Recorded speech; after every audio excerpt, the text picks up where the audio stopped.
ছোট একটা উটের বাচ্চা তার মাকে প্রশ্ন করলো, মাগো, আমাদের পিঠের উপরে এত বড় কুচ থাকে কেন? তখন সেই উটনি তার বাচ্চা উটকে বলল, বাবা শোনো, মরুভূমির মধ্যে সফর করার সময় আশেপাশে কোনো পানি থাকে না, তাই আল্লাহ রাব্বুল আলামিন আমাদের পিঠের উপরে এই কুচ দিয়েছেন, যার মধ্যে আমরা পানি জমা করে রাখি, আর কয়েকদিন পর্যন্ত এই কুজের মধ্যে জমা করে রাখা পানি পান করে আমরা উত্তপ্ত মরুভূমির মধ্যে চলতে পারি। তখন সেই বাচ্চা উটটি তার মাকে আরেকটা প্রশ্ন করলো, মাগো, আমাদের এত বড় বড় পা কেন?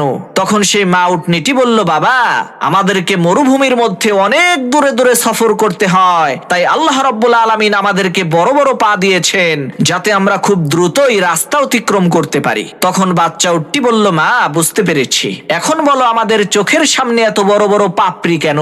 তখন সেই মা উটনিটি বলল, বাবা, মরুভূমির মধ্যে অনেক সময় বালুর ঝড় হয়, আর সেই ঝড়ের মধ্যে যাতে আমাদের চোখটা সুরক্ষিত থাকে, এ কারণেই আল্লাহ রাব্বুল আলামিন আমাদের চোখের পাপড়ি এত বড় করে দিয়েছেন। তখন সেই উটের বাচ্চাটি বলল, মাগো, আল্লাহ তাআলা আমাদের পিঠে কুচ দিয়েছে মরুভূমিতে পানি সংরক্ষণের জন্য, লম্বা লম্বা পা দিয়েছে মরুভূমির পথ চলার জন্য, চোখের বড় বড় ভ্রু আর পাপড়ি দিয়েছে মরুভূমির ঝড়ের কবল থেকে চোখটাকে নিরাপদ রাখার জন্য। তাহলে আমরা মরুভূমিতে না থেকে এই চিড়িয়াখানার মধ্যে থাকছি কেন? এই চিড়িয়াখানা তো আমাদের থাকার জায়গা না।